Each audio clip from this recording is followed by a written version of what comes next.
Et si on s'intéressait à la Fédération camerounaise de football, l'instance fêtière traverse un moment délicat et important, celui-là même qui doit aboutir à l'élection de son président. Deux candidats sont en lice, Atta Robert, le directeur technique national, l'un des directeurs, et Tombiaro Kosidiki, qui était jusqu'à il y a quelques mois le secrétaire général. On pourrait dire des deux acteurs qui connaissent très bien cette maison, que dit donc de ceux qui, il y a 2 ans, réclamaient à tue-tête le changement à la Fédération camerounaise de football. Où sont-ils? Que sont-ils devenus, pourrait-on se demander? Doit-on se demander aussi si le consensus tant prôné a vraiment été de mise? Peut-être, si l'on s'en tient aux listes des candidats en course, la nouvelle expression parle bien de lendemain agité à la Fédération camerounaise de football. Sommes-nous si proches? Peut-on déjà faire le bilan du comité de normalisation qui devra en principe passer la main au nouvel exécutif dans quelques heures? Autant de questions auxquelles nous tenterons d'apporter des réponses au cours de cette édition. Nous allons également nous interroger sur ce qui est désormais considéré comme l'affaire Jean-Marc Bikoko, ce leader de la société civile qui a été arrêté le 15 septembre 2015 alors qu'il conduisait un atelier portant sur l'alternance ou mieux sur la démocratie. Il a finalement été libéré. Jean-Marc Bikoko estime qu'il ne va pas s'arrêter là. Il faut bien évoquer les élections de 2018, notamment la présidentielle. Il prend d'ailleurs pour le changement à la tête de l'État. Nous en parlerons dans cette édition de Droit de réponse, tout comme nous allons également nous intéresser au Burkina Faso après le coup d'État. Quel est devenu du général Gilbert Diendéré et quel est le rôle joué par les médiateurs ouest-africains? Madame, bonjour, messieurs, bienvenue sur Droit de réponse. Droit de réponse est ce programme qui se propose de disséquer l'actualité telle que vue par la presse afin de susciter le débat ici, comme tous les dimanches d'ailleurs. Des journalistes, des acteurs de la société civile aussi se relaient sur ce plateau pour tenter de nous faire voir ou comprendre ce que la presse, elle, n'aurait pas pu. Merci donc d'être au rendez-vous de Droit de réponse. Dans un instant, on fera d'ample connaissance avec nos invités. D'abord, un tour dans les kiosques pour savoir comment la presse a traité de ces différents sujets d'actualité. Je signale qu'en début de cette édition, nous parlerons quand même de ce pèlerinage mortel pour plusieurs Camerounais, une vingtaine au total selon le bilan officiel. Mais avant la revue de presse pour cette édition de Droit de réponse, Flavien Dongo, bonjour. Bonjour Sandrine, bonjour à tous. Merci d'être avec nous ce dimanche encore. Du sport, de la société, de la politique nous intéresse au cours de cette édition. Et bien entendu, on va commencer par le sport. La question de l'élection à la Fédération camerounaise de football a d'ailleurs fait le tour de la presse cette semaine qui s'achève. Le Messager s'est donné le plaisir de présenter les 5 candidats en lice. Selon le quotidien, dans leur langage, tous veulent donner un nouveau visage au football camerounais. Le Messager les présente comme d'ailleurs les visages de la révolution, sauf Joseph-Antoine Bell, dont le dossier était encore en début de semaine en instruction au secrétariat technique pour le journal. Céline Eko, Brigitte Mebandé, Robert Pené, Robert Atta et Jules Nyonga, jusqu'à il y a quelques heures encore, étaient tous candidats pour la succession de Iya Mohamed à la tête de la Fédération camerounaise de football. Pour la nouvelle expression, c'est le branle-bas dans les états-majors. Le quotidien du Carrefour Bonacomo à Douala fait savoir que Jules Nyonga, l'un des candidats, a fini par jeter donc les armes usées par le temps et l'incertitude. L'ex-candidat souligne dans le journal qu'il y a donc des batailles qui n'en valent pas la peine. Céline Eko, perdue d'avance parce que personne ne l'a vu venir. Tombiaro Kosidiki, l'arme désormais à court de munitions. Et Joseph-Antoine Bell, présenté par la nouvelle expression comme l'anticonformiste, désormais dans l'expectative. Le même journal relève qu'au cours de l'Assemblée générale de la Fédération camerounaise de football, Pierre Semengue a récusé donc 20 délégués. Ces émissaires ont d'ailleurs pour mission de veiller au grain dans le processus avant la fin du processus électoral notamment. Le président dénonce déjà des arrangements opportunistes. Selon Semengue, les dés sont pipés d'avance dans le processus électoral qui se déroule depuis le début de la semaine ou alors depuis quelque temps. Une attitude qu'il condamne avec la dernière énergie. D'ailleurs, le jour précise que Pierre Semengue a promis saisir le procureur de la République pour lui faire part de la manœuvre qu'il observe dans le processus électoral à la Fédération camerounaise de football. Et puis, l'arrestation de Jean-Marc Bikoko et autres a fait aussi le tour de la presse cette semaine qui s'achève. Le Messager fait savoir que le Social Democratic Front dénonce d'ailleurs l'arbitraire, donc par la voix du premier vice-président Joshua aussi. Le quotidien Le Messager relève que la garde à vue administrative de certains leaders de la société civile soucieux d'échanger à propos donc de l'alternance dans un contexte de la démocratie énerve d'ailleurs le Social Democratic Front. Donc le vice-président de ce parti politique a exigé que ses leaders, gardés à vue sur instruction du gouverneur de la région du centre, soient libérés sans condition. Le journal précise par ailleurs que la scène surréaliste donc aux antipodes de la modernité et des bonnes pratiques en démocratie a d'ailleurs débouché sur la garde à vue. Pourtant, et selon le rédacteur de l'article, ces derniers voulaient seulement faire savoir aux yeux du monde que la démocratie dont on parle au Cameroun est une utopie et rappeler qu'on ne parle pas de démocratie sans alternance dans un pays. Le journal Kalara s'est d'ailleurs appuyé sur le droit pour dire qu'à ce stade, les libertés publiques ont été donc violées. L'hebdomadaire du monde juridico-judiciaire se demande pourquoi Jean-Marc Bikoko a donc été incarcéré. La réponse que l'hebdomadaire donne est que le gouverneur de la région du centre est un grand bandit. Le motif fabriqué par l'autorité administrative est donc défiance de la loi et manifestation de rébellion. Dans les mêmes colonnes, on apprend que Jean-Marc Bikoko n'a jamais déclaré sa manifestation. Dans ce cas, et selon le journal Kalara, il a violé lui aussi l'article 2 de la loi portant sur le maintien de l'ordre public notamment, d'où la réaction du gouverneur de la région du centre. Le quotidien Le Jour nous apprend des jours après que Jean-Marc Bikoko a finalement été libéré mercredi dernier. Le Jour précise qu'avant donc leur libération, ils ont été inculpés pour rébellion simple et organisation d'une manifestation illégale. Toutes ces personnes libérées vont donc comparaître ce 28 septembre 2015 au tribunal de première instance, centre administratif d'Infundi à Yaoundé.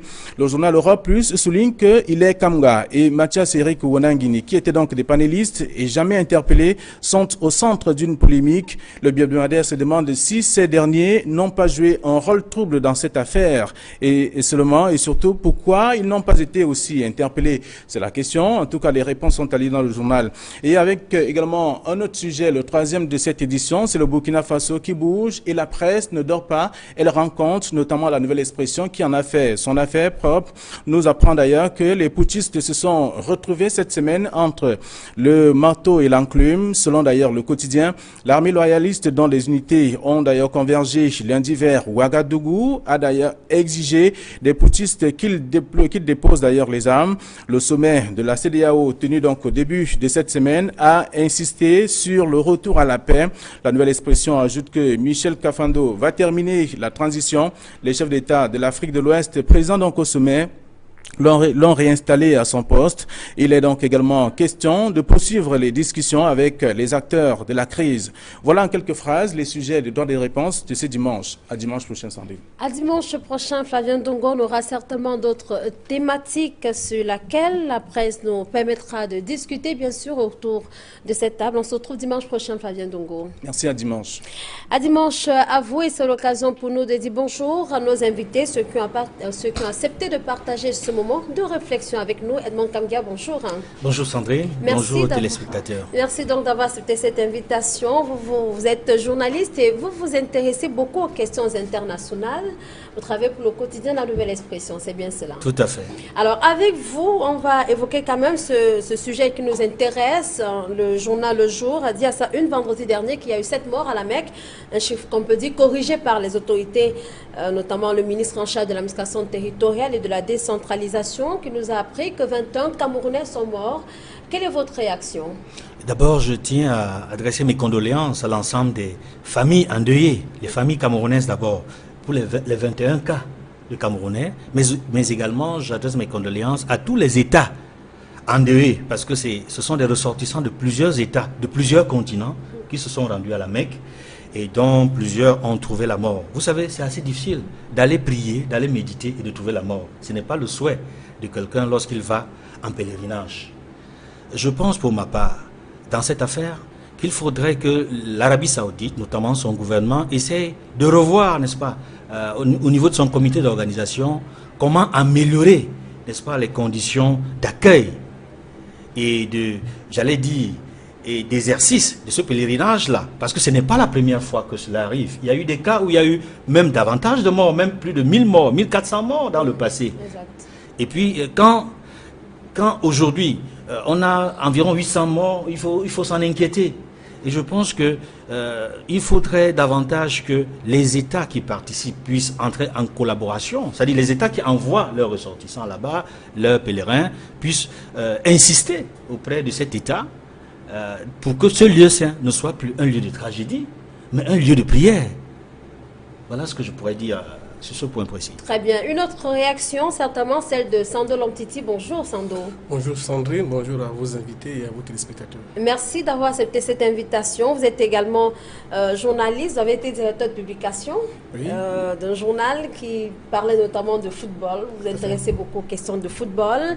Mais avant d'y revenir avec l'épineuses question, on va dire comme ça, de la Fédération camerounaise de football, comment réagissez-vous? Il y a notamment autour de cette question, cette problématique du pèlerinage. Il y a Edmond Kamga qui expliquait tout à l'heure que l'Arabie Saoudite devrait prendre des mesures. Mais en Arabie Saoudite, il y a des autorités qui estiment que les pèlerins manquent parfois de civisme, prêchent sont plutôt très forts dans l'incivisme, ils ne respectent pas toujours les ordres qui leur sont donnés de ce côté-là. Comment vous percevez tout ceci? Déjà, nulle part, on peut dire qu'il y a un risque zéro. Là où il y a un rassemblement des hommes, on peut arriver toujours à des tragédies.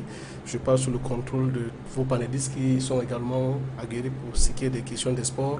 Dans des gradins, on a eu des morts d'hommes alors que nous sommes partis regarder des matchs, nous sommes partis nous distraire. Et un endroit comme celui-là, ça draine des millions de personnes. Et lorsqu'on regarde le côté, Edmond le disait en d'autres mots, le côté commercial, parce que l'Arabie Saoudite a là une opportunité de se faire des milliards. Il y a parfois des détails qui sont oubliés en matière de sécurité, en matière d'encadrement.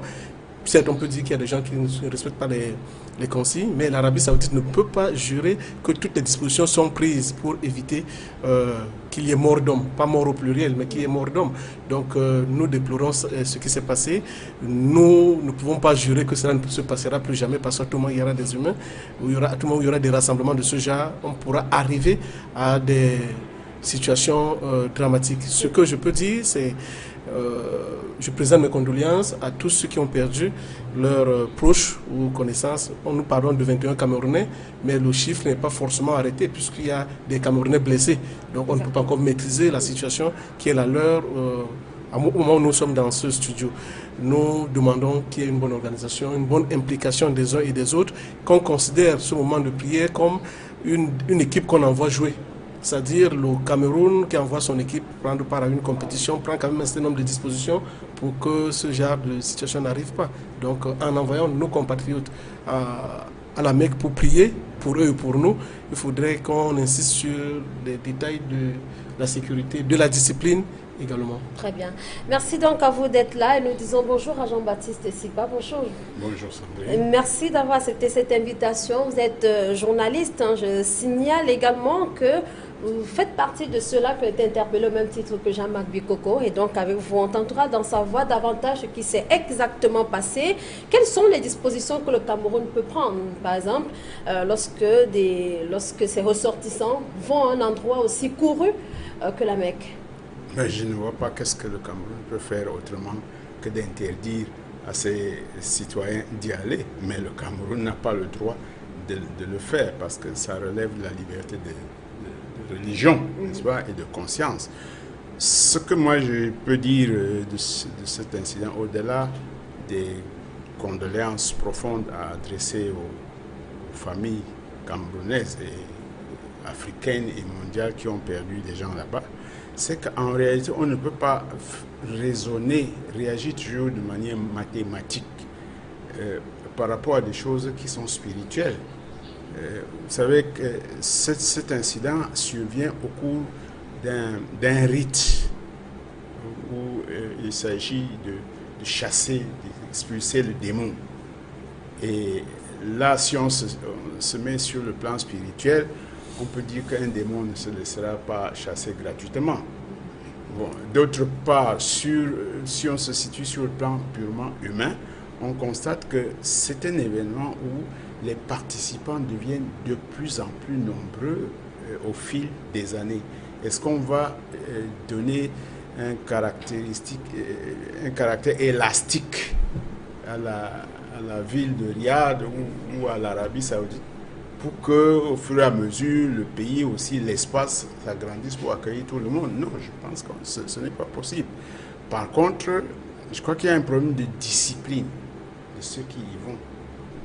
Si vous allez, même lorsque c'est pour faire un rite, tout le monde n'est pas obligé de se précipiter pour aller à ce rite au même moment, n'est-ce pas? Et puis on peut mettre les gens en groupe.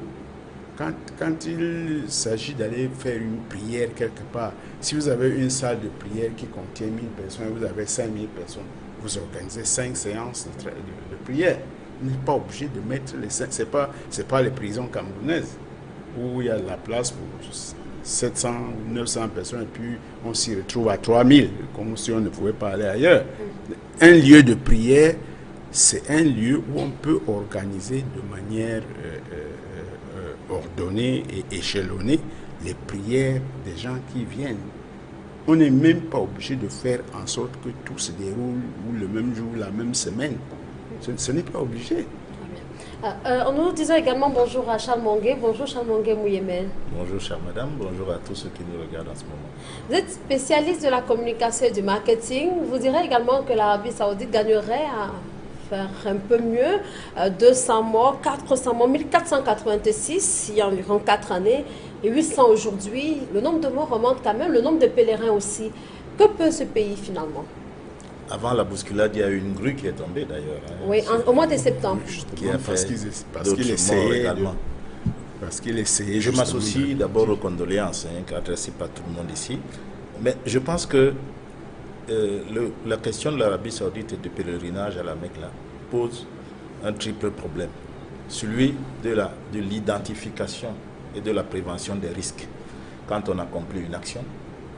Celui de la croyance au dogme religieux et celui de l'évolution et de l'adaptation de la religion aux évolutions de l'environnement. Et il faut dire que ce n'est pas une mince affaire de concilier ces trois éléments-là. Parce que identifier et prévoir les risques, je pense que tout le monde peut le faire. On sait que, et ça a été dit tout à l'heure sur le plateau, quand vous rassemblez des millions de personnes, on sait à peu près quels risques peuvent survenir, étouffement, des bandades sur un simple cri, etc. On sait ce qui peut arriver. Et on sait que parfois il n'y a pas assez d'issues, qu'on appelle souvent issues de secours, c'est-à-dire on va dans une direction, mais on peut quand même prendre une autre pour se sauver. Ça, il faut pouvoir l'identifier. Pour chaque pays, c'est-à-dire les Camerounais qui y vont, quels risques courent-ils? On les identifie clairement, on les leur explique. Et puis, comment peut-on les prévenir? Vous êtes combien? Comment communiquez-vous entre vous? Quels sont les points focaux des pèlerins camerounais auxquels on s'adresse pour savoir ce que font les autres, où sont les autres? Il y a tellement de choses organisées. Et maintenant, tout cela est chapeauté par l'Arabie Saoudite qui, elle, doit gérer tous les ressortissants de tous les pays qui sont arrivés. Vous imaginez bien qu'en matière d'identification, de prévention et de gestion des risques, c'est vraiment le sommet, là. C'est-à-dire qu'il faut des gens extrêmement fins dans cette matière-là pour pouvoir gérer ça. Maintenant, la croyance au dogme religieux, il y a une période bien précise pour aller à la Mecque. Quelqu'un qui y va à une autre période estime qu'il n'accomplit pas véritablement ce qu'on doit y accomplir. Et donc, il y va forcément à cette période-là, même en sachant les risques qui courent. Et quand on fait une bonne action, on ne s'attend pas à ce que Dieu te laisse mourir alors que tu es venu le célébrer. Donc, vous ne pouvez pas dire à un croyant qu'aller à un lieu saint va lui poser un problème. C'est difficile, il faut trouver les moyens, les mots justes, etc. pour le dire. Et maintenant, l'évolution, et c'est de ça que l'aîné Jean-Baptiste y parlait tout à l'heure. Qu'est-ce que l'Arabie Saoudite peut faire en termes d'étalage de ce pèlerinage sur l'année, etc. Mais à ce moment-là, on va se heurter au dogme religieux. Comment faire en sorte qu'on adapte ce pèlerinage aux risques qui encourent? Moi, je crois que c'est une réflexion qui doit être mondiale. On ne peut pas la laisser à la seule Arabie Saoudite. Je crois qu'on a dans tous les grands pays du monde, et même les petits, des gens qui sont spécialisés dans ces questions de gestion des risques, de prévention des risques, qui doivent se pencher sur la question de façon très très sérieuse. Et même vous pensez qu'on peut également être plus regardant sur le travail qu'accomplit par exemple la commission du Hajj, par exemple au Cameroun, tel que vous disiez, pour sensibiliser les masses, même sur les dangers auxquels ils absolument, font face. parce que tout le monde y va. Vous y avez de grands lettrés, mais vous y avez aussi des gens qui ne sont pas lettrés du tout. Et donc, quand vous leur expliquez les choses dans un certain niveau de langue ou avec un certain nombre de signaux, ils ne décodent pas. Or, le principe d'une communication, c'est que la cible décode. Or, si les personnes qui y vont n'ont pas décodé, elles sont arrivées à l'aéroport, elles ont passé des nuits à l'aéroport, elles tolèrent parce qu'elles se disent, ok, c'est pas un problème, je vais au lieu sain, même si on me torture ici, c'est pas bien grave. À ce moment-là, vous les placez en position de non-réceptivité quand vous commencez déjà à leur créer des difficultés ici.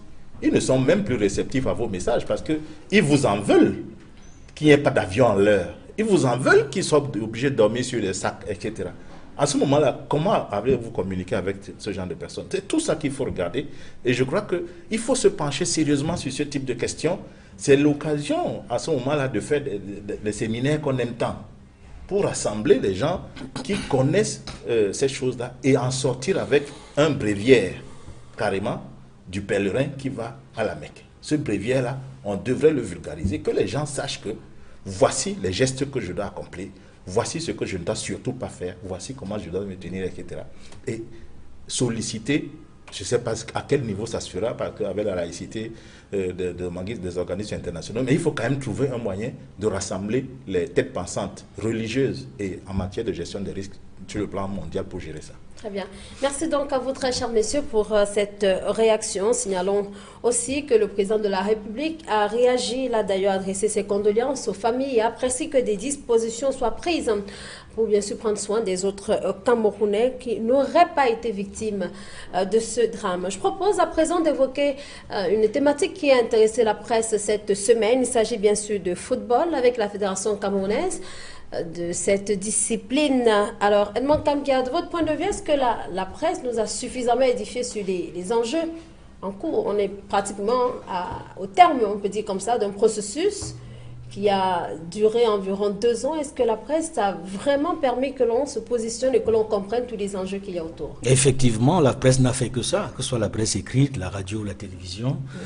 Je crois que les journalistes se sont impliqués personnellement même, parfois, au-delà même des articles. J'ai vu parfois des groupes de journalistes travailler comme des agents ou des membres des comités de soutien, parfois, de certains acteurs. Mais je pense que, de bout en bout, pendant toutes ces 2 dernières années, j'ai même l'impression que la presse en a tellement fait écho au point que le lectorat ou les téléspectateurs ou encore les auditeurs en ont marre. En ont marre pour 2 raisons. D'abord parce que c'est un éternel recommencement. On a commencé un processus avec 2 acteurs qui étaient élus, n'est-ce pas, Robert Atta qui était candidat, et l'incontournable Tombi Aroko. Au finish, malgré la possibilité donnée aux candidats dont les candidatures étaient rejetées de faire un effort pour se retrouver dans la liste, c'est encore les 2 candidats du départ qui se retrouvent à la fin. Mais qu'est-ce qu'on veut faire comprendre aux Camerounais? Mais la presse a fait son travail. Elle a rendu compte de la situation, de l'évolution, point par point. Mais que quelquefois, elle a été taxée de partisane. Oui, je l'ai dit tantôt, ça ne manque pas. On ne peut pas empêcher les journalistes d'avoir une opinion. Mais ils doivent d'abord donner les faits. Il y en a qui ont donné, des médias ont donné les faits, mais il y en a qui ont librement donné leur opinion et parfois ne s'en sont pas cachés en disant qu'ils soutiennent tel ou tel candidat. Mais je pense pour l'essentiel que la presse a fait son travail. Alors, Sando Lomtiti, comment vous analysez cette dernière phase du processus? Comment la presse s'y est mise pour rendre davantage compte de ce qui se passe ces dernières semaines?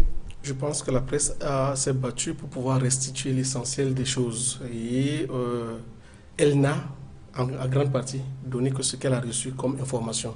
Je prends pour exemple la sortie du général Pierre Semingue qui a dit qu'il a saisi le procureur de la République pour qu'on décrypte les SMS que les uns et les autres ont reçus pour avoir des consignes de vote. Et c'est peut-être là, les autres vont m'apporter un peu plus d'éclairage, s'il est interdit aux gens de donner des consignes de vote, puisque le président du comité de normalisation de la Fédération camerounaise de football lui a adressé une lettre lui demandant de tenir les élections au bout desquelles on devrait désigner les 20 clubs qui devraient représenter la Ligue de football professionnel à l'Assemblée générale. Il se trouve donc que certaines personnes se sont dit, OK, nous, on voudrait être des leaders. Et surtout que les uns et les autres ont cru que c'était, ou ça devait être le dernier mandat du général qui apparemment elle a un appétit réel. Et c'est donc comme ça qu'il s'est proposé. Un appétit réel pourquoi? Pour rester au poste de président de la Ligue de football professionnel. Et malheureusement, il a été effrayé, parce qu'il faudrait qu'on le dise. Souvenez-vous qu'il y a des malins qui se plaisent à faire peur au général. C'est ici à Douala que le général était venu. Il a tenu des travaux avec des clubs de professionnels. Il est rentré à Yaoundé. Il a dit non, qu'il a signé ses engagements parce qu'il avait peur. Donc, il avait peur aussi à Yaoundé, à Douala. Cela est préoccupant. Mais le général Semengue ne doit-il pas se plaindre du processus qui est en cours lorsqu'il évoque des messes de minuit, lorsqu'il évoque des messes noires, lorsqu'il évoque des consignes de vote? Est-ce que cela n'est pas dangereux lorsqu'on est dans une élection, lorsqu'on va à un scrutin? J'avoue ma faiblesse à ce niveau. Je pense que les autres intervenants vont nous apporter un éclairage. Si le général apporte un élément de preuve dans les SMS ou dans les appels téléphoniques, que tel a dit, donnez-moi votre voix, je vais vous remettre 1 million, je vous donne tel montant d'argent. C'est un acte de corruption. Mais si le type vous dit, je voudrais qu'on fasse équipe, votez-moi, vous aurez tel poste, je ne sais pas à quel niveau se trouve le problème. Et je voudrais vous dire que la personne qui est allée dire au général Semengue qu'il y a eu une rencontre, le général le reprend, vous avez lu dans le journal Le Quotidien le jour, il a dit clairement qu'il n'y a pas de preuve de corruption, mais il ne comprend pas comment les gens se sont réunis. Je voudrais donc dire que dès lors qu'il a convoqué une réunion, ça veut dire qu'on a convoqué le collège électoral, puisque la réunion, il a décidé les invitations au club le 10 septembre, disant que la réunion, l'Assemblée générale extraordinaire aura lieu le 18. Donc à partir de ce moment-là, les gens avaient la liberté de se concerter pour pouvoir arriver à quelque chose. Mais pour aller un peu plus loin, il faudrait dire que c'est la bataille entre le premier vice-président et le président de la Ligue de football professionnel. C'est-à-dire, le général voit en Franck Hapi un adversaire qui voudrait prendre sa place. À partir de ce moment-là, heureusement, il aurait dit aux gens d'ailleurs, que la chance de Franck Hapi, c'est que ce n'est pas lui qui a envoyé le SMS. Alors, c'est vrai qu'on n'est pas en plein dans ce qui se passe au sein de la Ligue de football professionnel, mais comment il est possible de comprendre les déclarations du général Pierre Semengue autour de l'élection qui aura lieu demain à la FECAFOOT? Je voudrais bien dire qu'après l'élection à la FECAFOOT, il y aura l'élection à la Ligue. On est totalement d'accord sur la question. Maintenant, il faudra contrôler les troupes, parce que le général, lui, il ne regarde pas l'élection. Il n'a pas de candidat, ça, il faudrait le dire. Mais il regarde sa survie, parce que tout ce qui s'est passé, il s'est trompé même sur les données. Il dit que Dynamo a remplacé Matelo en Ligue 2 dans le choix. Or, Dynamo et Matelo sont tous deux élus du littoral. Donc à partir de ce moment-là, je ne sais pas dans quelles conditions l'interview a été réalisée, mais je dis qu'il s'est trompé. Bon, ça, c'est le premier élément. Le deuxième élément, parlant de la presse, peut-être nous y reviendrons un peu plus abondamment. Il y a des choses qui n'ont peut-être pas été dites. Vous avez eu la sentence du TAS, la sentence de la Chambre de conciliation et d'arbitrage du Comité national olympique et sportif. Il y a d'autres données qui sont attendues. C'est-à-dire les sentences, par exemple, de la Chambre de conciliation et d'arbitrage. Alors, Sando Lamptisi, y aura-t-il élection demain? On sait que pour ce qui est de la Chambre de conciliation et d'arbitrage, elle a donné raison à Brigitte Mebandé qui avait introduit un recours, notamment pour les élections dans la région de l'Est Cameroun. Y aura-t-il élection? Oui, il y aura élection. Parce que, d'abord, vous avez la sentence du TAS, je commence par là. Le 9 septembre 2015, M. David Mayebi, M. Ving Francis, M. Esumba Yenga, M. Alium Aladji, qui avaient donné mandat à M. Abdourahmane Amadou Baba de parler en leur nom au niveau du TAS, lui ont retiré ce mandat et ils ont adressé une lettre au TAS. Le 10, le TAS a pris acte et a répondu à ces 4 signataires. Et maintenant, vendredi, donc avant-hier, le TAS s'est prononcé. Donc il n'y a pas de souci à ce niveau. L'autre plainte portée par M. Abdourahmane, dont la sentence sera rendue, je pense, le 1er octobre, ne peut pas connaître une issue favorable pour lui. Tout simplement parce qu'il a demandé l'invalidation de l'élection, l'adoption des textes du 5 août. Or, sauf, je ne maîtrise pas le droit, je pense que ceux qui sont ici vont mieux m'éclairer, sauf miracle, la Chambre de conciliation et d'arbitrage qui a statué sur le cas Mme Brigitte Mebandé, en s'appuyant sur les textes adoptés le 5 août, ne peut pas venir le 1er août et le 1er octobre dire que ces textes-là ne sont pas acceptables. Enfin, j'avoue mon ignorance en droit, mais voilà les éléments. Le problème le plus préoccupant, c'est, je suis très heureux d'avoir Charles Mwangi ici, parce que ça a été l'une de ses préoccupations, c'est de revenir au football. Parce qu'on a passé plus de temps à dire tel a volé, tel a fait ceci, tel a fait cela. Les journalistes des sports sont très incapables de vous donner les meilleures statistiques par semaine, par mois, parce que nous sommes préoccupés par d'autres choses. Est-ce qu'on peut parler de la médecine du sport? Est-ce qu'on peut parler de sport et diététique? Charles le sait mieux que moi que les joueurs sont mal nourris.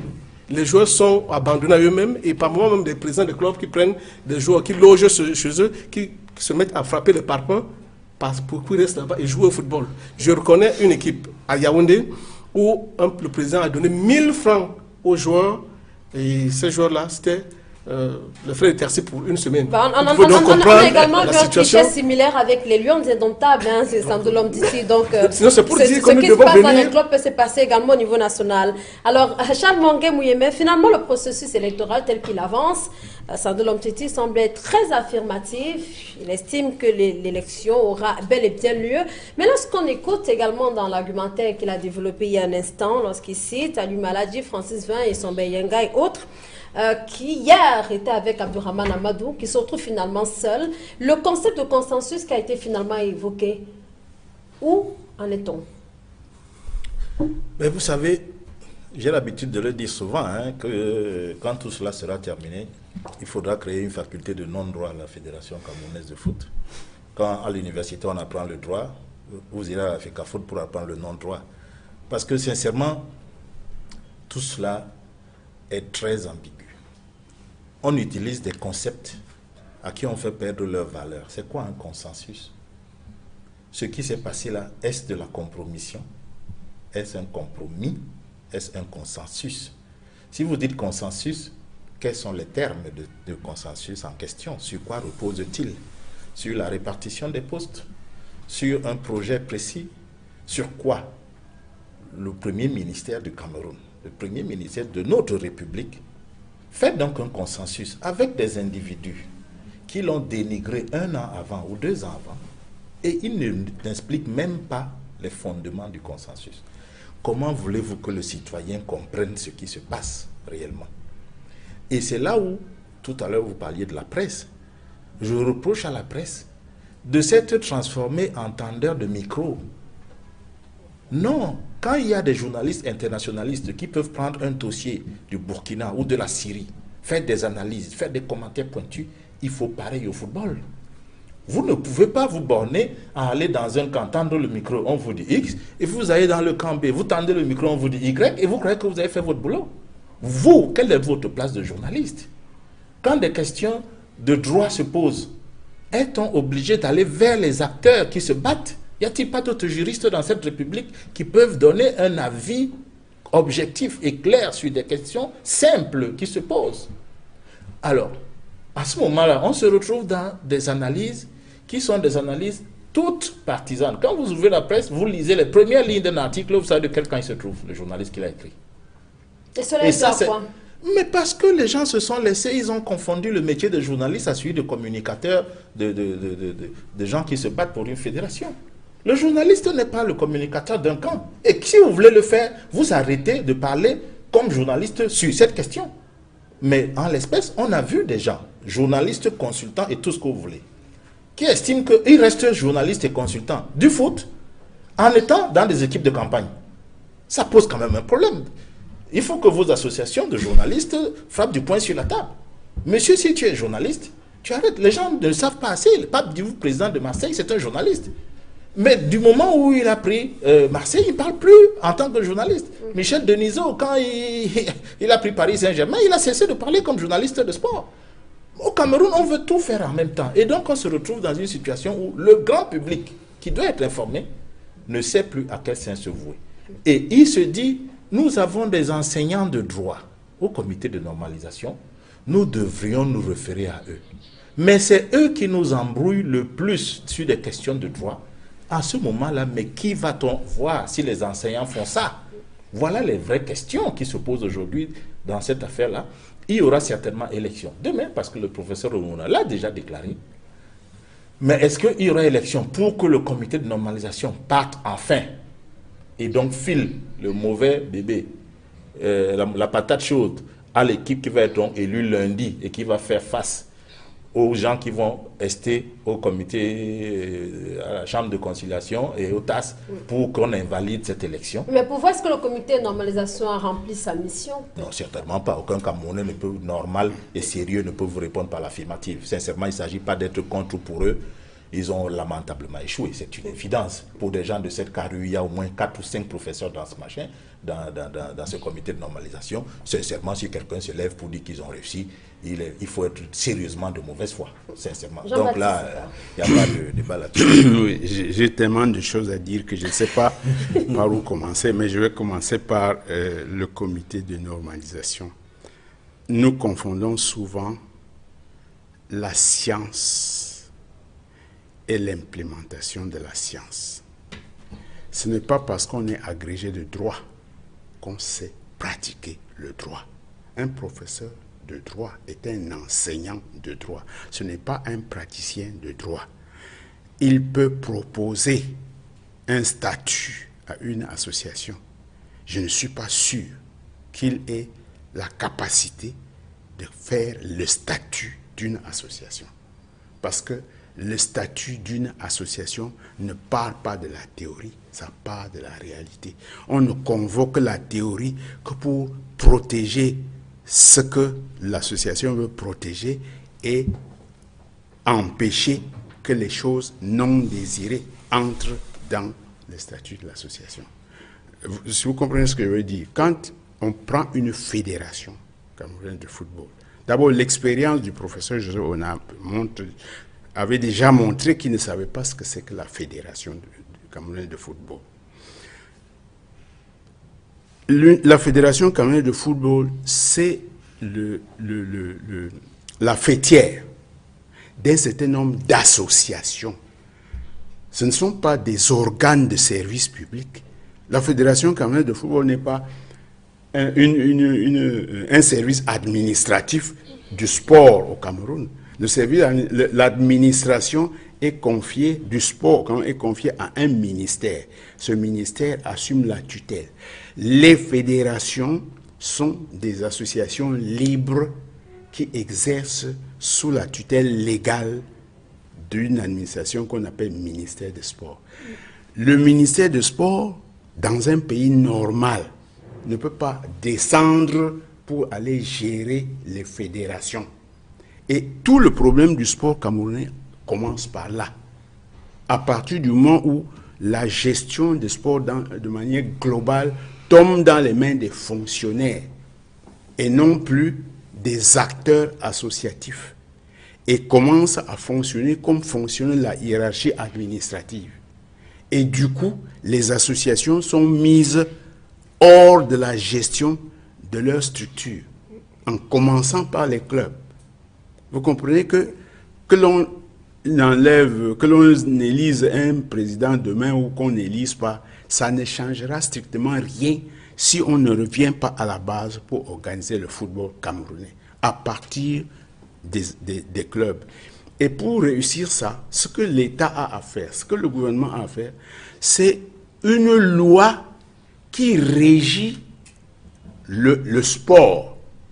Et dans cette loi, un chapitre consacré au football, parce que chaque sport a ses données qui sont spécifiques par rapport à un tout autre sport.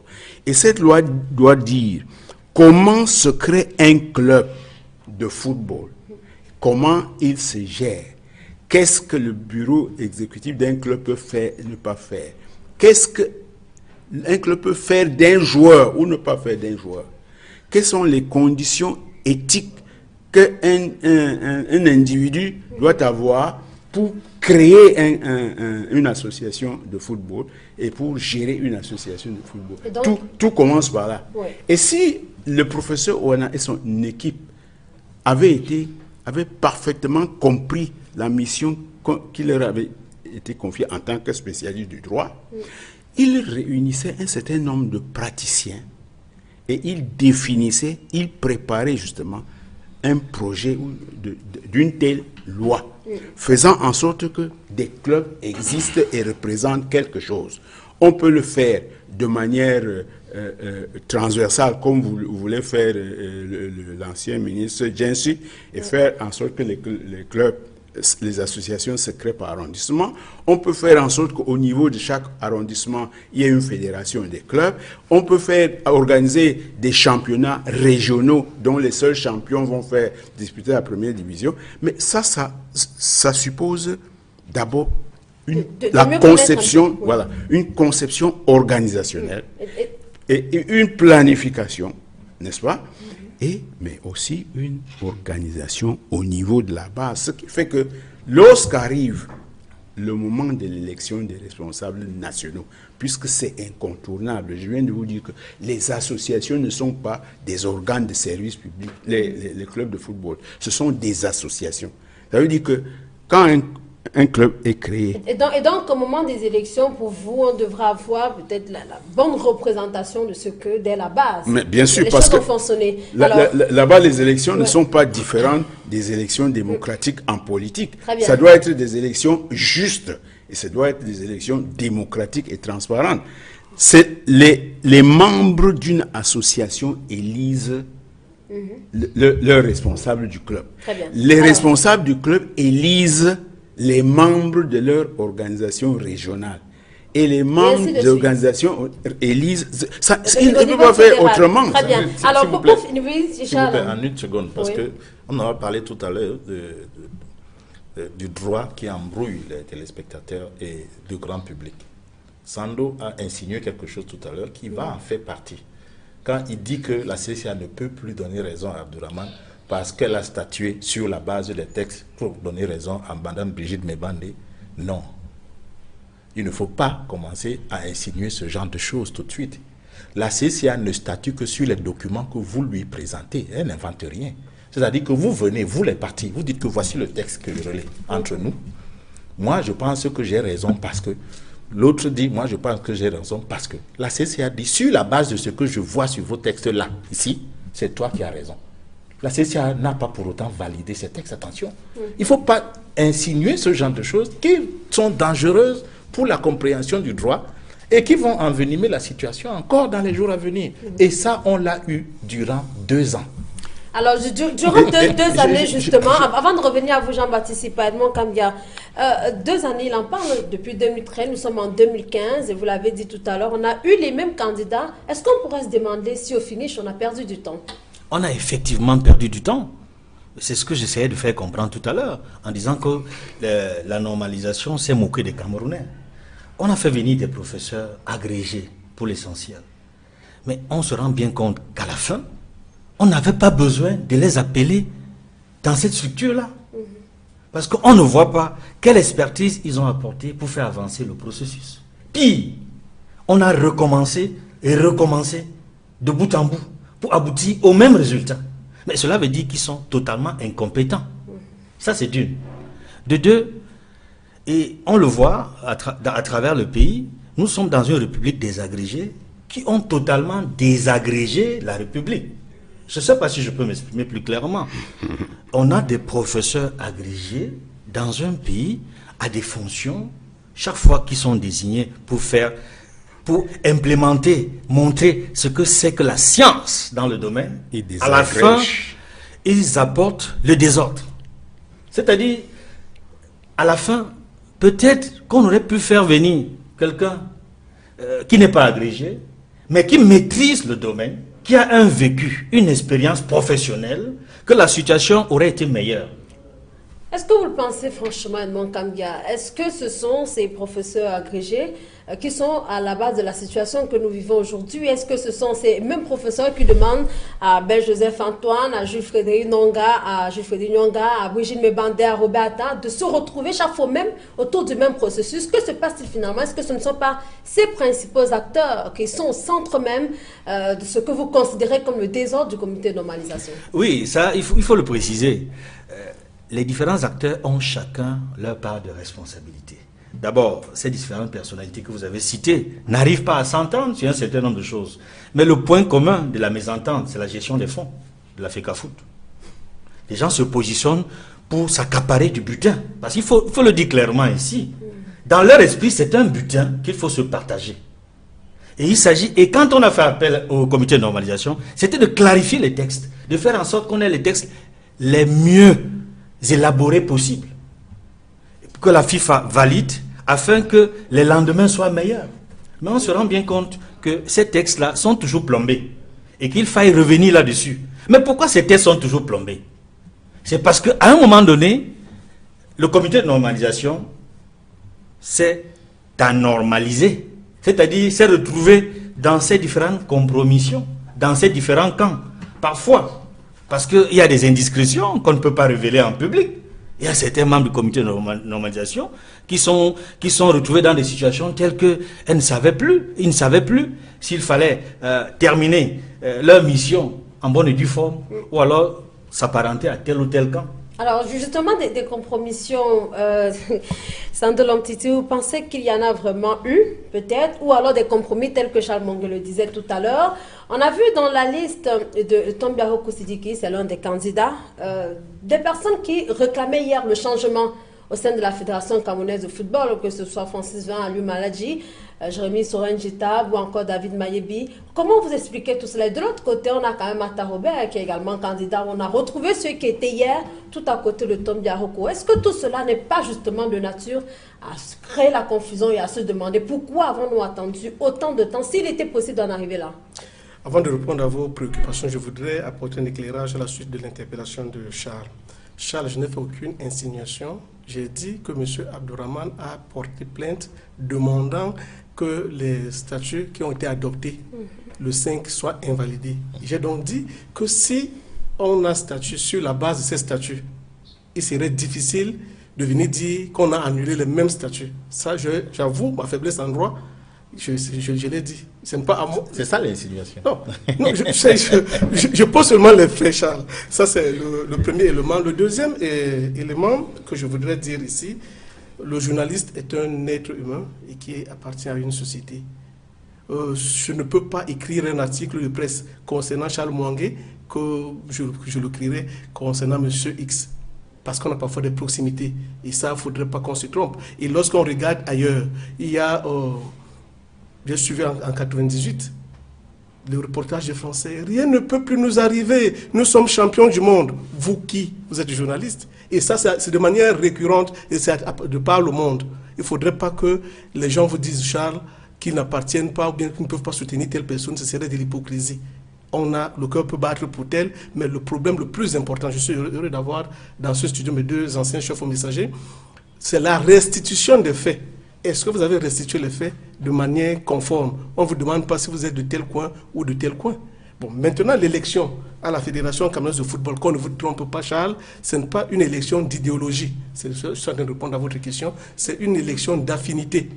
C'est-à-dire, quand vous regardez, le type vous dit non, je suis plus proche de Charles Mwangue que de Sandro Lomtiti. C'est ça que vous comprenez. Bon, maintenant, telle personne vous dit, parce que tel candidat nous a manqué de respect, m'a insulté, pour rien au monde, je ne peux lui donner ma voix. Ça, ce sont les éléments. Maintenant, quand je regarde, le secrétariat technique a statué sur les candidatures. Moi, je m'appuie sur les documents, je continue à avouer ma faiblesse en droit. On vous dit, tel, sur sa liste, n'avait que deux noms, le sien et le nom d'une autre personne. Tel a adressé une lettre vous demandant qu'on tienne compte de son dossier de 2014 et tout. Ce dossier n'était pas conforme en ce moment-là. Voici pourquoi on n'a pas respecté tel élément. Ainsi de suite. Moi, j'invoque les textes et je dis que si les uns et les autres pouvaient... Cite aussi tel un représentant de corps de métier sans être ni footballeur, ni entraîneur, ni arbitre. Oui, là, mais justement, je suis d'accord. Et là, on valide. Non, le problème, Charles, c'est que des textes, par exemple, moi je ne peux pas dire que les textes sont mauvais, puisque je ne fais pas partie de l'association camerounaise, de la Fédération camerounaise de football. Ce sont les membres qui sont assis et qui ont validé leurs textes. Bon, maintenant, ils ont accepté les circulaires, Charles. L'élection à la Fédération camerounaise de football depuis 2013 a connu les mêmes éléments. Les gens ne se sont pas arrêtés pour dire non, comme il y a telle circulaire, je ne peux pas prendre part. C'est quand la liste est invalidé, ou bien quand les personnes rencontrent des problèmes, qu'elles viennent vous dire, mais non, pourquoi on a accepté le corps de métier ici, pourquoi pas là-bas? Bon, ces élections, Charles, on peut les reprendre 10 000 fois, il n'y aura pas un grand changement. J'ai appris par exemple... Ça a déjà coûté 700 millions $. Bon, ça j'ai déjà entendu ça. Pour quelle raison il n'y aura pas de changement? Parce que le comité de normalisation n'a pas normalisé. Le comité de normalisation... Son rôle, c'était de régler les problèmes que Edmond a posés, que les gens viennent pour un butin, que les tests fassent en sorte que ce ne soit plus possible. Leur rôle était de faire ce que l'aîné Jean-Baptiste Sipa disait tout à l'heure, que c'est une fédération d'associations et que des individus... Mais quand vous faites des textes, vous me dites que le journaliste ne peut pas dire certaines choses. Comment un club peut avoir 3 représentants à une élection? Charles, comment vous comprenez ça? Charles, est-ce qu'on a besoin d'être partisan ou pas pour dire que ce n'est pas possible que le président vote pour Sandro Lomtiti, le secrétaire général vote pour Edon Kangakam, et on est dans le même club?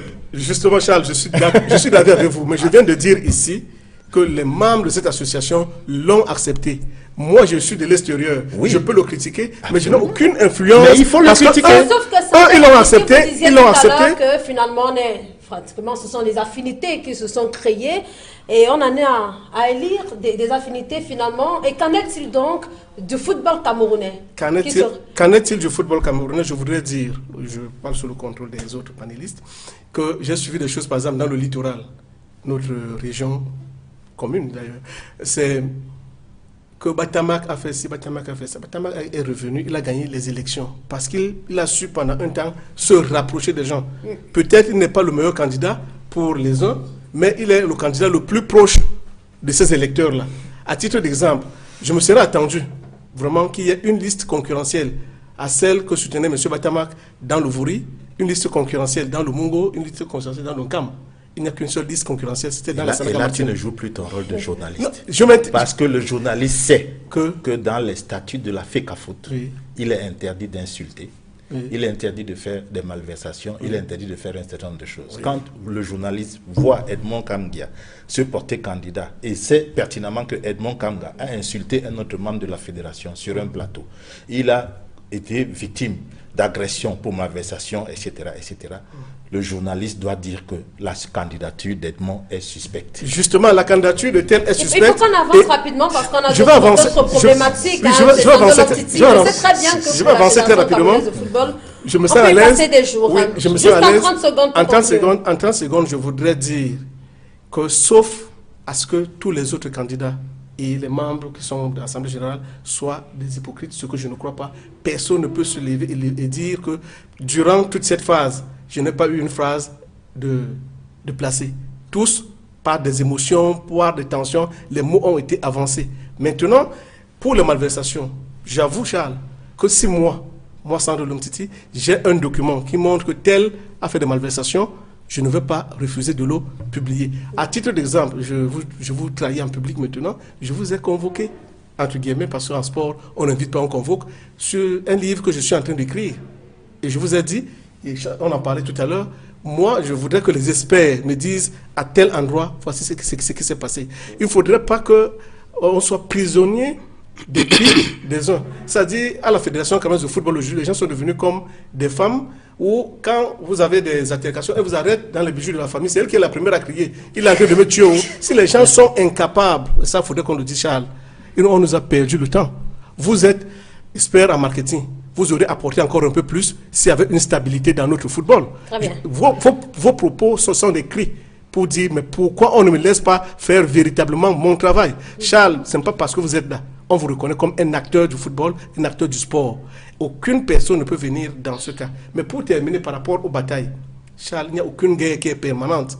Si on nous avait dit, il y a 8 mois, que le président américain et le président cubain devaient se retrouver, personne n'allait le croire. Si on nous avait dit il y a 5 mois que la France devait encourager les investissements en Iran, personne n'allait le croire. Donc à un moment donné, les gens peuvent s'arrêter et se dire on a perdu du temps aux gens. Charles, moi je suis secrétaire général d'un club.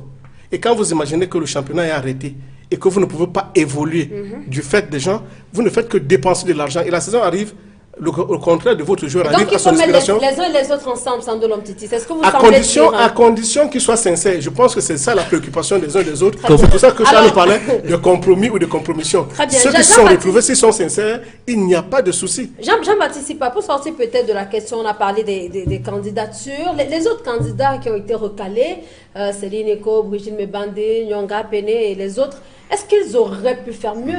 Depuis le début de ce processus, on les a entendus, effectivement, se plaindre. Mais qu'est-ce qu'ils n'ont Sandrine, pas pu faire? souffre que je ne te suive pas dans cette question. Oui. Parce que je ne sais rien des candidats. C'est des choses qui ne m'intéressent pas depuis que la Fédération camerounaise de football a été vidée de son contenu. Voilà. Donc, mais avant d'expliquer ça, je voudrais dire à Charles que, parce que là maintenant c'est une obligation morale, on ne peut pas transformer les journalistes en procureurs. Et quand bien même on pourrait le faire, il faudrait que ce soit utile. Dans le cas que vous citez, si Lomtiti écrivait pour dire que un candidat, il a vu un candidat insulter un autre candidat, ça n'aurait aucun effet par rapport au déroulement de l'élection. Parce que pour que cela ait un effet, il faut que ce soit la victime de l'insulte qui se plaigne, et qui se plaigne dans une instance appropriée.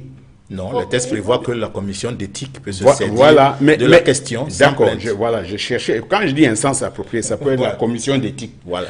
Mais le journaliste n'est pas membre de la commission d'éthique. Les membres de la commission d'éthique sont dans les batailles. Et lui, le Je journaliste vous doit le dire. Je vous comprends très bien. Charles, c'est Supposons que vous l'avez dit, Charles. Vous savez, dans notre métier, il y a des textes de la déontologie et l'éthique et tout ça. Mais la chose la plus importante, c'est l'utilité de ce que l'on veut dire. Ce que vous voulez dire, c'est utile en quoi? Est-ce que c'est utile à la société? Alors, si vous m'insultez, lui, il dit que vous m'avez insulté. Ça ne change rien si moi, je ne saisis pas l'instant de discipline qui doit vous sanctionner. Vous comprenez? Et donc, par conséquent, ça peut aggraver même une situation qui prévalait déjà, mais sans rien résoudre. Et il faut que ce qu'il dit soit utile. Ça, c'est ce que vous comprenez ça. Maintenant, quand il dit que la Fédération camerounaise de football a été vidée de son contenu, et c'est l'une des raisons pour lesquelles un comité de normalisation a existé. Un monstre juridique pareil n'aurait dû jamais entrer dans le football camerounais. C'est que les gens ont perdu de vue la définition que je viens de vous donner de la Fédération camerounaise de football. Une fédération sportive appartient aux associations de clubs qui pratiquent. Bon. Maintenant, vous avez, la fédération doit surfer, ou même s'asseoir, comme on dit, sur les règles internationales de cette discipline, donc les règles de la FIFA, et sur les lois nationales.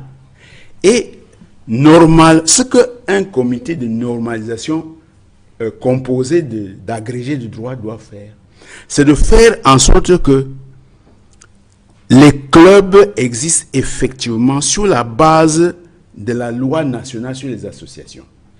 Mais qu'en se constituant ainsi, elles respectent la loi nationale. Ensuite, le comité de normalisation prend les règles de la FIFA, les passe au crible de la loi nationale et disent voici ce qui correspond aux lois camerounaises, voici ce qui ne correspond pas aux lois camerounaises.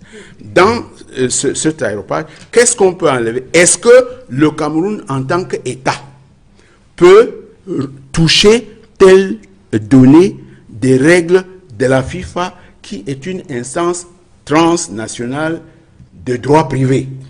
Et là, si la question est oui, en ce moment-là, on adopte la loi nationale. Très bien. Cela veut dire, Jean-Baptiste, si on veut revenir à ce qu'on aurait dû faire, peut-être le comité de normalisation a peut-être dû apprendre un peu plus, tel que Charles le disait, qu'il y a beaucoup d'imperfections autour du travail du comité de normalisation. Peut-être que l'équipe qui va rentrer de la Fédération camerounaise de football au sein de cette instance-là devra peut-être revoir la manière avec laquelle il faudra gérer à la fois les clubs. Cette équipe, je vous demande pardon, mais cette équipe ne fera strictement rien. Très bien. Parce que la situation de fond, la cause de cette affaire-là, c'est la politisation administrative du sport. Vous voyez, à partir de... Qu'est-ce qui empêche qu'on arrête la Fédération camerounaise de football pendant 1 an, 2 ans pour la réorganiser? C'est parce qu'il y a les Lions indomptables. Et les Lions indomptables sont une expression politique de l'État du Cameroun. Ce n'est plus une affaire de la Fédération. Remarquez comment ça fonctionne.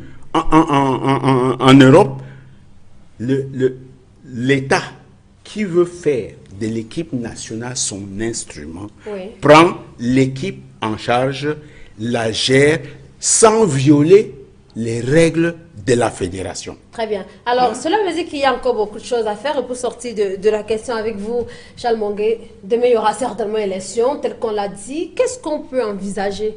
Finalement, vous direz que les choses ont changé entre le moment où Yaya Mohamed a été débarqué, lorsqu'il a été déchu entre 2013 et 2015. Qu'est-ce qu'il y aura véritablement pour rien d'ailleurs. Et à quoi devrait-on s'attendre si demain, un nouvel exécutif venait à être mis sur pied au sein de la Fédération camerounaise de football?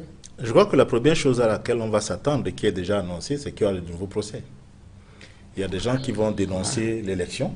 Ils l'ont déjà annoncé, d'ailleurs, avant. Il y a la sentence de la CCA du 1er qui risque de remettre encore en cause un certain nombre de choses. Il y a le comité de normalisation qui sera en fin de mandat. Auquel cas, quel monstre juridique, quel autre monstre juridique la FIFA va-t-elle nous sortir pour le remplacer après le 30? Parce qu'il y aura un nouvel exécutif à la fédération. Imaginez donc que ce nouvel exécutif, la CCA invalide les textes qui ont été adoptés et donc fait tomber tout ce qui a été fait. Le comité de normalisation aura rendu son tablier. Que va-t-il se passer? Dans quelle situation nous nous trouvons? Nous n'aurons plus ni comité de normalisation, ni exécutif à la fédération. Qu'est-ce que la FIFA va nous sortir? Et il y a une donnée nouvelle, Jérôme Valk, qui était si facile à intervenir au Cameroun parce qu'il avait ses affinités, n'est plus à la fédération internationale. Seb Blatter a ses problèmes avec la justice. Comment cela va-t-il fonctionner? Donc on va encore, il me semble, vers un imbroglio phénoménal, c'est-à-dire que les juristes puristes vont se retrouver à se dire, mais est-ce que j'ai fait du droit de ma vie, de toute ma vie? Parce que là, on s'avance vers une situation très compliquée, simplement parce que le comité de normalisation n'est pas venu pour régler les problèmes qui ont anormalisé le foot. Tout se passe comme si... Mais il s'agissait d'aller à une élection, on a des candidats, il faut une élection. Non, c'était pas, leur rôle n'était pas d'aller aux élections. La FIFA a dit comité de normalisation. Ça veut dire qu'on a identifié qu'il y a des choses qui ne sont pas normales. Il y avait bien des rôles assignés à ce comité de normalisation. Oui. Charles, il y avait l'organisation des élections. Il fallait également revenir sur les tests. Il me semble bien que le comité de normalisation a fait tout cela. Le football est un endroit où la morale et l'éthique doivent être les valeurs cardinales. Quand vous les mettez de côté, vous ne pouvez pas normaliser. Oui, parce que c'est passionné. C'est un domaine où la morale est hyper importante. On a vu tout ce qui s'est déroulé là. On a mis la morale entre parenthèses. On a mis l'éthique entre parenthèses. Et on se retrouve. Et moi, ce qui me chagrine le plus, Sandrine, c'est que dans cette affaire-là, vous retrouvez des sénateurs, des députés, des hauts gradés de l'armée, des magistrats, des présidents de Transparency International qui classent souvent le Cameroun comme mauvais pays, etc. Qui s'adonne à ce jeu? Et vous vous dites, mais dans quelle direction allons-nous si ces personnes-là qui sont chargées, qui devraient être chargées de préserver la morale publique et l'éthique dans le pays, elles-mêmes s'adonnent à ce type de sport? Vers où allons-nous? Charles, alors, il faut bien qu'on sorte de ce sujet, Sando. Je sais très bien que s'il faut qu'on parle de Fédération, on peut rester toute la journée. Encore quelques secondes, je voudrais dire, Charles, qu'en 1958, puisque M. Jean-Baptiste Sipa faisait appel à Michel Djensi, la pratique du football a été interdite sur l'ensemble du territoire national. Cela n'a pas apporté fondamentalement un grand changement. Ça, c'est l'acte 1. L'acte 2, Charles, vous parlez de sénateurs et autres. En 1998, on a impliqué dans la construction des textes tout ce monde que vous voyez, magistrats, diplomates et autres. C'est pour vous dire que le problème est plus profond. Charles, en deux ans, le Cameroun a envoyé 4 ministres à Zurich pour résoudre le problème, ils n'ont pas pu. Souvenons-nous qu'en juillet 2013, le ministre Sadi est parti à Zurich accompagné du ministre des Sports. Parce que on a vu Paul Motazé. Le problème semble être plus profond parce qu'il y a des politiques qui s'impliquent et qui bloquent des éléments. Et pour terminer, pour sortir, Charles, à un moment donné, les journalistes devraient ou bien peuvent mettre de côté leurs émotions. Parce que quand vous interpellez les journalistes pour dire qu'il fallait dénoncer ceci, parfois les gens dénoncent les choses de manière aveugle. J'ai suivi des choses suffisamment criardes contre M. Issa Ayatou, par exemple. Et jusqu'à ce jour, son nom est cité dans rien. On reviendra forcément pas sur ce qui se passe à la Fédération internationale de football association, parce qu'il y a beaucoup de choses d'ailleurs. Il y en a qui redoutent également que le Cameroun, peut-être via Issa Ayatou, soit également épinglé. Mais on a compris, vous et comme les autres, vous dites que la politique s'est vraiment incrustée dans le domaine sportif. On va retenir cela. Je propose d'évoquer une autre problématique très rapidement. Il s'agit bien sûr de l'arrestation puis la libération de Jean-Marc Bikoko. La presse a semblé plutôt être intriguée, Jean-Baptiste Sipa, par ce qui s'est passé le 15 septembre dernier. Comment vous décrivez tout ça? Comment vous avez vécu ce moment? C'est normal que la presse se soit sentie, ait été surprise et qu'elle soit même intriguée parce que, en fait, ça nous a donné l'occasion de constater que l'ignorance en matière civile, en matière civique, en matière de droits de l'homme est un mal endémique du Cameroun et c'est partout. C'est-à-dire que c'est dans la société, c'est dans la presse, c'est dans la police, c'est dans l'administration. Vous comprenez que ce qui s'est passé uniquement parce que un réseau social a décidé de tenir un atelier pour réfléchir sur une campagne démocratique intitulée « Tournons la page ». C'est tout. Et cette campagne « Tournons la page » est un mot d'ordre d'action d'une coalition mondiale de la société civile qui veut dire que dans tous les pays qui se disent démocratiques et qui veulent devenir pays de droit, tous les régimes qui ont fait 30 ans, 50 ans ou 80 ans, qui ont confisqué les politiques ou le pouvoir de leur peuple et ont mis ceux-ci au service des intérêts étrangers, il fallait que ces peuples-là se réveillent et tournent la page du pouvoir, la page de la gouvernance. Et donc c'est un message que Dynamique Citoyenne souhaitait faire passer également au gouvernement du Cameroun, qu'il faut tourner la page. C'est un message que Dynamique Citoyenne fait passer. C'est pas parce qu'on a dit tourner la page qu'on peut dire que c'est la première fois. Dynamique Citoyenne est là-dessus depuis 10 ans. Dynamique Citoyenne existe depuis 10 ans. Et Dynamique Citoyenne a toujours travaillé pour qu'on tourne la page. Quand Dynamique Citoyenne coopère avec le gouvernement, il coopère dans les domaines où on doit lutter contre la corruption. Il coopère dans le domaine où on doit contrôler les travaux, les marchés publics pour voir si ça a été bien exécuté. Dans tous les domaines où les gens ont tendance à rouler le peuple et à rouler l'État dans la farine. Dans ces domaines-là, vous retrouvez Dynamique Citoyenne et l'État camerounais côte à côte pour faire le contrôle, pour éveiller les conscients sur l'honnêteté. Dynamique Citoyenne suit l'exécution du BIP, le budget public d'investissement. Ça fait 10 ans, n'est-ce pas? Et donc, Dynamique Citoyenne organise tout le temps des ateliers. Et donc, vous estimez que le fait de parler de démocratie, d'alternance, c'est peut-être des concepts qui choquent? Voilà, je voulais donc dire que pour qu'un État se soit fâché à un tel niveau, simplement parce qu'on a dit qu'il n'y a pas de démocratie sans alternance et il n'y a pas d'alternance sans élection transparente, il faut que derrière, il y ait autre chose. Il faut bien qu'il y ait des gens qui pensent qu'il est impossible de faire l'alternance. Et si des gens pensent qu'il est impossible de faire l'alternance, il faut qu'ils prennent aussi le courage de nous expliquer pourquoi. Il ne faut pas qu'ils nous empêchent seulement de parler de l'alternance, parce que l'alternance est consubstantielle du fonctionnement démocratique Vous ne pouvez pas dire que vous êtes... L'alternance veut dire quoi? Que vous avez mis quelqu'un dans votre boutique. À la fin du mandat que vous lui avez donné, vous faites le point avec lui, et si vous n'êtes pas satisfait de ce qu'il a fait de sa gestion, vous le changez et vous mettez un autre boutiquier. Bon, alors si le boutiquier pense que en partant de la boutique, il risque seulement d'être poursuivi, bon, il peut avoir des raisons de réagir quand vous dites que vous allez l'enlever.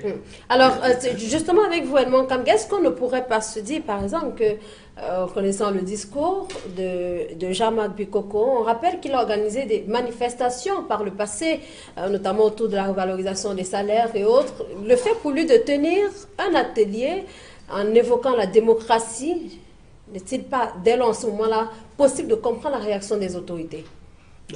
La question n'est pas de savoir s'il faut comprendre la position des autorités ou le parcours de Jean-Marc Bikoko. La question est de savoir pourquoi un 15 septembre, journée internationale de la démocratie, les forces de sécurité et les autorités administratives décident, n'est-ce pas, d'empêcher la tenue d'un atelier qui porte justement sur la gouvernance électorale et l'alternance démocratique au Cameroun. Voilà le fond de la question. C'est ça. Le 15 septembre, à travers le monde entier, c'est un jour où les populations célèbrent la démocratie. Et ce jour-là, Ban Ki-moon, le secrétaire général de l'ONU, a dit dans son message que la société civile est l'oxygène de la démocratie. Et c'est la vérité. C'est l'oxygène de la démocratie. Quand vous voyez ce qui se passe au Burkina Faso depuis fin octobre 2014 et jusqu'à ce jour, c'est la société civile qui mobilise les citoyens pour la démocratie à travers le pays. C'est la société civile encore, comme en 2014 au Burkina Faso, qui a poussé à bout les putschistes pour qu'on rétablisse la transition démocratique. La transition actuellement, la transition qui mène vers les élections au Burkina Faso. Or, c'est cette société civile qui s'est réunie le 15 septembre 2015 à Yaoundé, dont on a arrêté des leaders. Ici présent, Jean-Baptiste Sipa a été arrêté le lendemain au siège de Dynamique Citoyenne. Donc ils sont allés même plus loin. En plus des responsables de Dynamique Citoyenne qui ont été interpellés, arrêtés et gardés, comme Jean-Marc Bikoko le 15 septembre, le lendemain, ils ont violé. Vous savez, les forces de sécurité n'ont pas le droit de violer le siège d'une ONG. C'est une violation de la loi. Et ils ont pu le faire. Ils ont gardé à vue Jean-Marc Bikoko. On parle de rébellion. Vous vous rendez compte, rébellion? Nous retournons non seulement 25 ans en arrière, si l'on tient compte des lois du 19 décembre 1990 sur les libertés d'association, les libertés que nous avons conquises de haute lutte dans ce pays, mais également on est retourné, comme disait Jean-Baptiste Sipa, dans une interview qui nous a accordé la nouvelle exposition, on est retourné 50 ans en arrière. Si l'on tient compte, n'est-ce pas, de toutes les lois de l'état d'urgence de l'époque, qui ont été même abrogées, mais qu'on a dissimulées de manière subtile dans le code pénal. C'est vicieux. C'est vicieux ce qui s'est passé. Justement, Charles Monga, est-ce qu'on pourrait donc se dire que le concept de liberté peut s'affranchir lorsqu'il s'agit de parler de démocratie, dans ce cas, avec ce qui s'est passé avec Jean-Marc Bikoko, Jean-Baptiste Sipa et les autres? Vous savez, dans le code de la route, je prends cette image simplement, dans le code de la route, quand vous arrivez à une intersection où il y a des feux de signalisation, le code dit, quand vous voyez un policier au milieu de la rue en train de régler, les feux deviennent inopérants. Vous obéissez au policier. Ce qui arrive là, moi j'appelle ça, là où les gens tombent, on refuse de regarder là où on a trébuché. J'entends tout le monde dire qu'au Cameroun c'est un régime déclaratif. Je déclare ma manifestation. Mais ce régime déclaratif, quand vous avez déclaré, que se passe-t-il de la part de celui chez qui vous avez déclaré? On n'a pas beaucoup d'explications dessus. Quand on dit déclaratif, on dit en principe, dès que vous avez déclaré, il n'a rien à faire qu'à acquiescer. Mais doit-il même acquiescer? Parce que si la caisse, c'est comme si vous a donné une autorisation. Au point où les gens font un lapsus permanent, oh, j'ai demandé l'autorisation.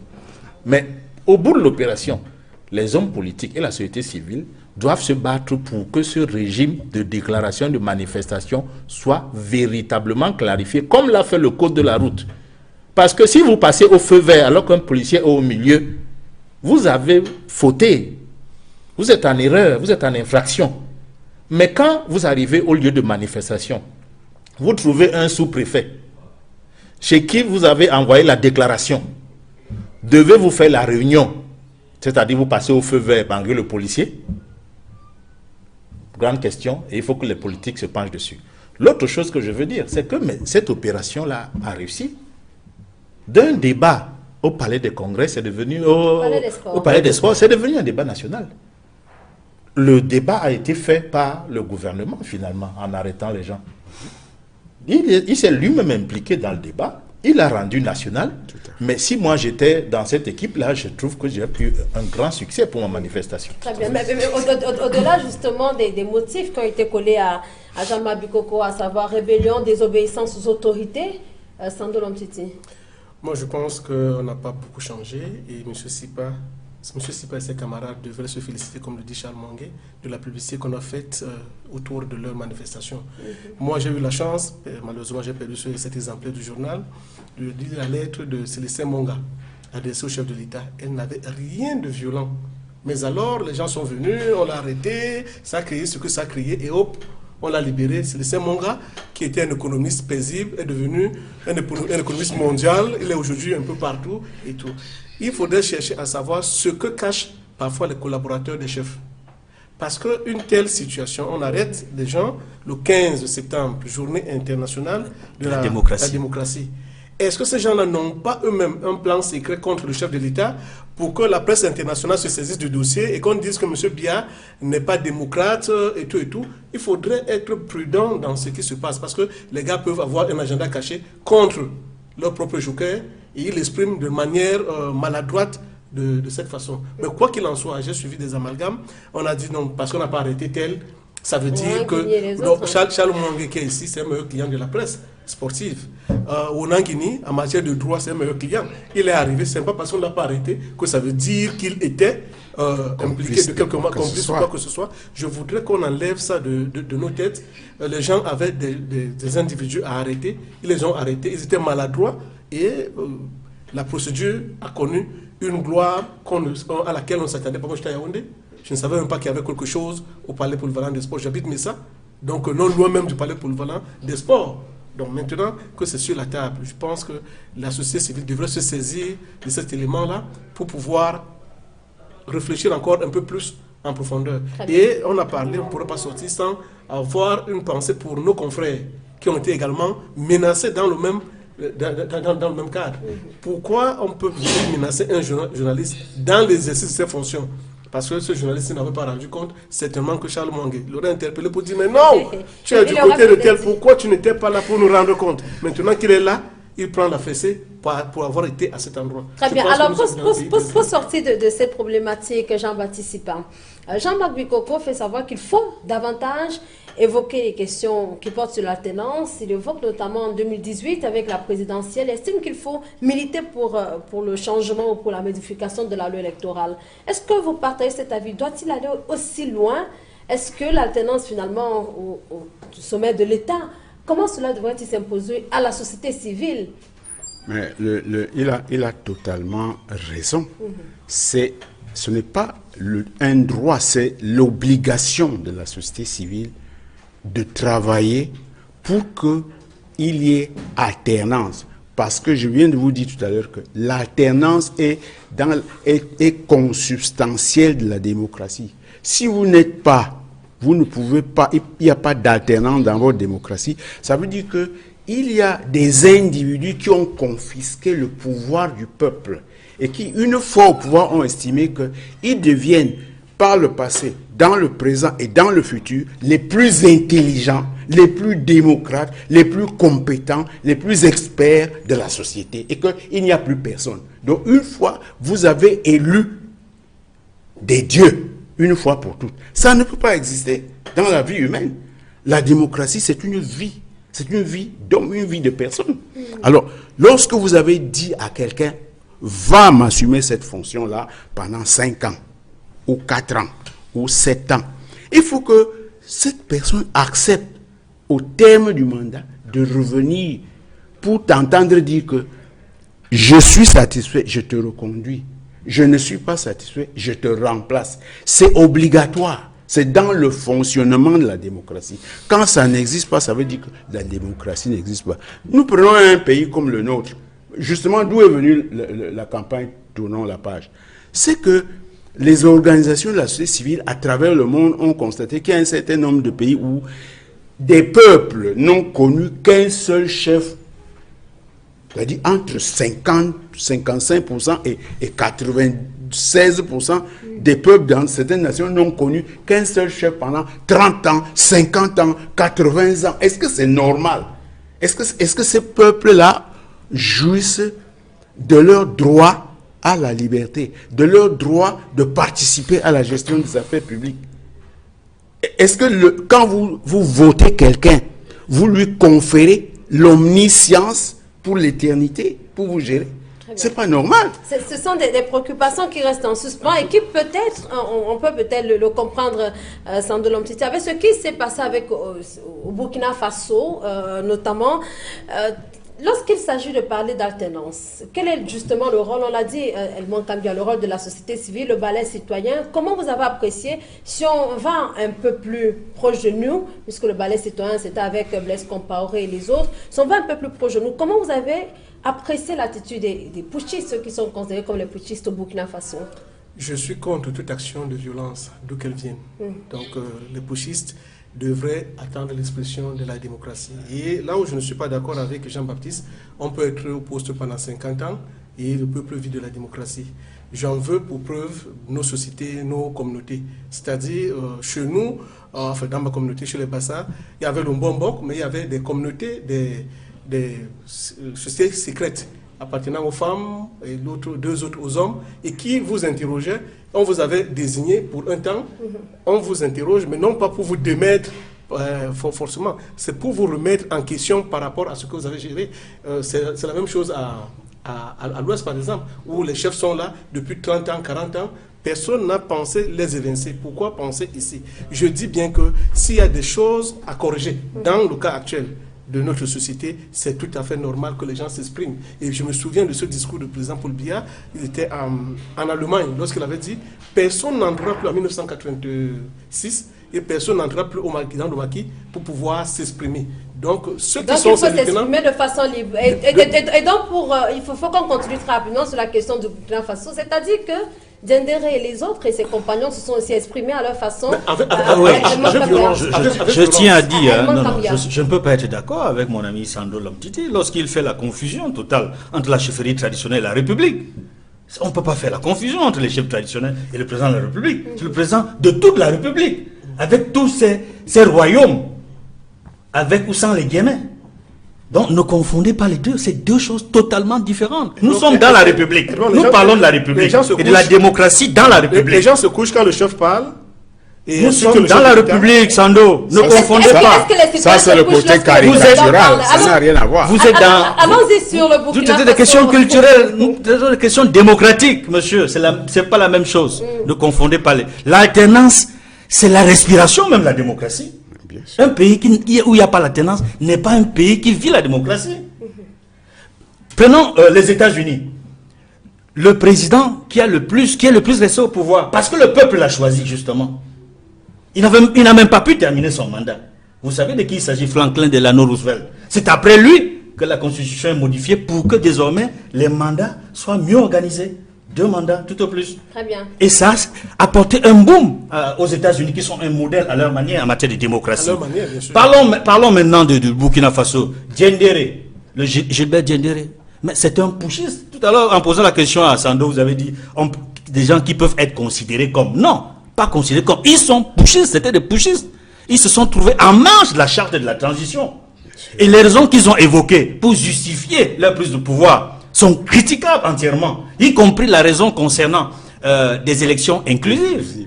Parce que c'est faux de dire qu'au Burkina Faso, le CDP a été écarté. Non. Le Congrès pour la démocratie et le progrès, parti de Blaise Compaoré, n'a jamais été écarté de la transition. Ils sont partis prenant des élections qui ont été initialement organisées pour le 11 octobre, les élections présidentielles et législatives. C'est vrai que certaines candidatures ont été invalidées, mais le Conseil constitutionnel a donné la possibilité au CDP de changer les candidats pour pouvoir aller à ces élections-là.